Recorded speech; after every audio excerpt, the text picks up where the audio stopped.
बिस्मिल्लाहिर्रहमानिर्रहीम। अस्सलाम वालेकुम। मैं फैज़ान रिजवी और आप मेरे यूट्यूब चैनल और फेसबुक पे देख रहे हैं। आज जुमेरात 18 जनवरी 2024 है और हम बात कर रहे हैं पाकिस्तान और ईरान के दरमियान टेंशन्स जो कि आने वाले चंद घंटों में हमें कम होती हुई नज़र आ सकती हैं।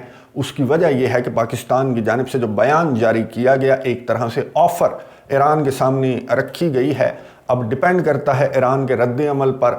ईरान के कोर्ट में बॉल पाकिस्तान ने फेंक दी है। अब डिपेंड करता है ईरान के रद्द अमल पर, जो कि इस वक्त जब मैं वीडियो रिकॉर्ड कर रहा हूँ तो ईरान का रद्द अमल कुछ इस तरह का नहीं है कि टेंशन्स कम करने वाला हो, बल्कि ईरान का रद्द अमल टेंशन्स को बढ़ाने वाला है। लेकिन अब से चंद मिनट्स कबल ये स्टेटमेंट सामने आई है, तो इस पर अभी ईरान का रद्द अमल आना बाकी है। फ़िलहाल ईरान की जानिब से जिस तरह की स्टेटमेंट्स, जिस तरह के इक़दामात ईरान की जानिब से सामने आ रहे हैं वो मैं आपको बता दूं।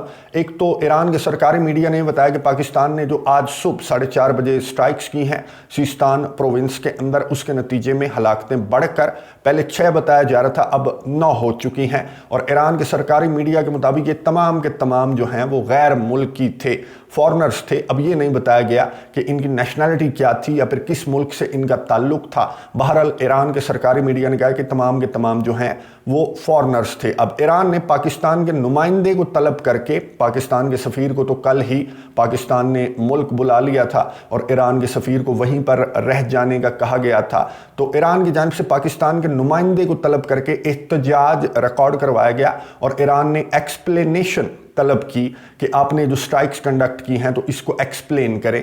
अब फॉरेन ऑफिस की जानिब से जो बयान जारी किया गया वो गुज़िश्ता वीडियो के अंदर मैं आपके साथ शेयर कर चुका हूं और वो मेरा ख्याल है कि बहुत बैलेंस्ड और बेहतरीन एक्सप्लेनेशन है जो पाकिस्तान की जानिब से दी गई है। वैसे एक्सप्लेनेशन बनती नहीं है क्योंकि आगाज़ ईरान ने किया, लेकिन ये कुछ डिप्लोमेटिक नॉर्म्स हैं जिनको साथ लेकर चल रहा है पाकिस्तान, और पाकिस्तान ने बहुत अच्छे वे में एक प्रोफेशनल लैंग्वेज, सफारती ज़बान इस्तेमाल करते हुए ईरान को बता दिया कि आप हमारे पड़ोसी ब्रदर मुल्क हैं, हम ये करना नहीं चाहते थे। पाकिस्तान का जो जेस्चर गया फॉरेन ऑफिस की स्टेटमेंट से वो यही था कि पाकिस्तान ये करना नहीं चाहता था, लेकिन आपने पाकिस्तान को प्रोवोक किया। जिस तरह के इक़दामात आपकी जानिब से गुज़िश्ता रोज़ उठाए गए तो उसकी रिटेलिएशन ज़रूरी थी। अब दहशतगर्दों को निशाना बनाया पाकिस्तान ने, लेकिन साथ ईरान को ये भी कहा कि ईरान हमारा ब्रदर दोस्त मुल्क है, पड़ोसी मुल्क है, और ईरान के जो अवाम हैं उनसे पाकिस्तान के अवाम बेपनाह मोहब्बत भी करते हैं। अब इस स्टेटमेंट पर ईरान मेरा ख्याल है कि मुतमईन नहीं हुआ, क्योंकि ये जो फॉरेन ऑफिस की स्टेटमेंट है ये जारी होने के चंद मिनट्स के बाद ही ईरान की जानिब से बयान सामने आया कि हम मिलिट्री ड्रिल्स करने लगे हैं पाकिस्तान और ईरान के बॉर्डर पर। और ये भी बयान में ये भी दर्ज था कि इन मिलिट्री ड्रिल्स का हिस्सा मिसाइल्स और ड्रोन्स भी होंगे, यानी कि ईरान ताकत का मुजाहरा करेगा पाकिस्तान के बॉर्डर के करीब। और ये जो इक़दाम ईरान की जानिब से सामने आया दफ्तर ख़ारजा की स्टेटमेंट के बाद, तो इसका मतलब यही नज़र आ रहा है कि ईरान सेटिस्फाइड नहीं हुआ पाकिस्तान के इस इक़दाम से या फिर इस एक्सप्लेनेशन से। लेकिन अब जो ISPR की जानिब से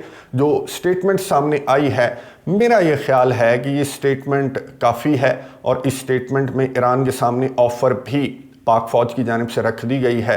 और इस स्टेटमेंट पर अभी तक तो पाकिस्तान की जानिब से जो स्टेटमेंट जारी की गई है इस पर ईरान का रद्द-ए-अमल सामने नहीं आया, लेकिन मेरा ये ख्याल है कि इस स्टेटमेंट के बाद जिस पर बॉल जो है वो ईरान के कोर्ट में पाक आर्मी ने फेंक दी है, इस पर ईरान का पॉजिटिव रद्द-ए-अमल सामने आएगा और पॉजिटिव रद्द-ए-अमल ही सामने आना चाहिए। मैं आपको बता दूं कि तर्जमान पाक फ़ौज ने अपने बयान में कहा क्या, क्विकली चलेंगे, लंबा चौड़ा बयान है। तर्जमान पाक फ़ौज ने कहा कि 18 जनवरी की सुबह पाकिस्तान ने ईरान में स्ट्राइक्स की, इन दहशतगर्दों के खिलाफ कार्रवाइयाँ की जो पाकिस्तान में हालिया हमलों में मुलव्वस थे।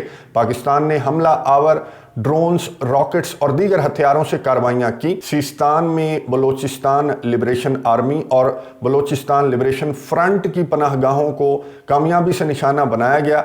ऑपरेशन इंटेलिजेंस की बुनियादों पर किया गया और इस ऑपरेशन का नाम जो है वो मर्ग बर शर्मचार रखा गया। तर्जमान पाक फ़ौज ने कहा कि बदनामे ज़माना जो दहशतगर्द हैं वो भी इन ठिकानों को इस्तेमाल करते रहे थे और इन्होंने कहा कि हमारा अज़्म है पाकिस्तान की इलाकाई हदूद की खुद मुख्तारी को ہر صورت میں محفوظ بنایا جائے گا۔ پاک فوج کے ترجمان نے کہا کہ کسی بھی قسم کے مس ایڈونچر کے بارے میں ہمارا عزم غیر متزلزل ہے۔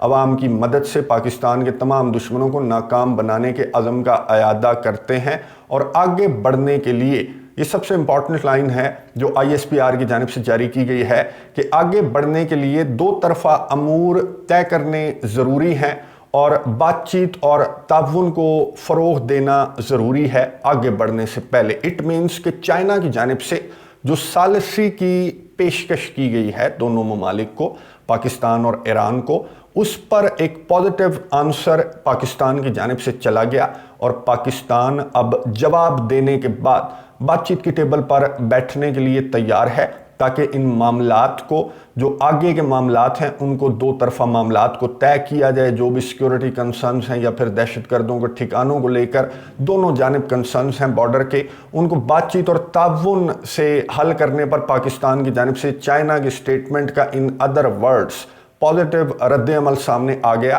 اور ترکیہ کی جانب سے بھی اسی طرف پش کیا گیا ہے دونوں کنٹریز کو، پاکستان کو بھی اور ایران کو بھی۔ ترکیہ کی فورن منسٹری کی جانب سے جو سٹیٹمنٹ سامنے آئی، اس میں یہ کہا گیا کہ پاکستان اور ایران دونوں برادر مسلم ممالک کو بات چیت کی ٹیبل پر بیٹھ کر جو بھی معاملات ہیں وہ حل کرنے چاہیے اور اس سے آگے نہیں بڑھنا چاہیے۔ اب انتظار ہے ایران کے رد عمل کا، اور میری انڈرسٹینڈنگ کے مطابق ایران کا بھی رد عمل اسی طرح کا ہوگا چائنا کی ثالثی کی پیشکش پر، اور جس پر پاکستان نے بھی اب پازیٹیولی ریئیکٹ کیا ہے۔ تو اب باری ہے ایران کی کہ پازیٹیولی ریئیکٹ کرے اور چائنا کی ثالثی میں بات چیت کی ٹیبل پر بیٹھ کر یہ معاملات حل کر لینا بہت زیادہ ضروری ہے، اس سے پہلے کہ کوئی تھرڈ پارٹی اس سچویشن سے فائدہ اٹھانے کے لیے آگے آ جائے۔ اس سے قبل دونوں برادر مسلم ممالک کو بات چیت کی ٹیبل پر بیٹھ جانا چاہیے۔ جو بھی مس انڈرسٹینڈنگ ہوئی، جو بھی اقدام ایران کی جانب سے اٹھایا گیا، پھر پاکستان کی جانب سے جو جواب دیا گیا، یہ ضروری تھا جو پاکستان نے کیا۔ ایران نے جو اقدام اٹھایا وہ انتہائی اقدام تھا، وہ نہیں اٹھانا چاہیے تھا ایران کو۔ اب ایران نے یہ سوچ کر شاید اقدام اٹھایا کہ وہاں سے کوئی ریٹیلیشن سامنے نہیں آئے گی، یہ عراق یا سیریا ہے، تو ایسا نہیں ہے۔ پاکستان کی جو بھی انٹرنل سچویشن ہے، اس کا ہرگز یہ مطلب نہیں ہے کہ پاکستان اتنا کمزور ہو گیا کہ کوئی بھی ملک آئے گا اور وہ پاکستان کے استحکام اور سالمیت کو کراس کرے گا، تو ایسا ہرگز نہیں ہے۔ خیر، اب وقت ہے بات چیت کی ٹیبل پر بیٹھنے کا، چائنا کی ثالثی میں ان معاملات کو حل کرنے کا، اور ان تمام ممالک کو، ان تھرڈ پارٹیوں کو یہ دکھانے کا کہ کوئی بھی مس انڈرسٹینڈنگ ہے یا کوئی بھی بارڈر کے اوپر ٹینشن ہے، وہ جنگ کی جانب ہرگز نہیں جائے گی، بالکل نہیں جائے گی۔ اور یہی امید ہے کہ ایران کی جانب سے بھی اسی طرح کا جواب سامنے آئے گا، کوئی پازیٹیو ریئیکشن سامنے آئے گا۔ نظر رکھیں گے، آپ کو اپڈیٹس دیتا رہوں گا۔ اگلی ویڈیو تک کے لیے اجازت دیجیے، اللہ حافظ۔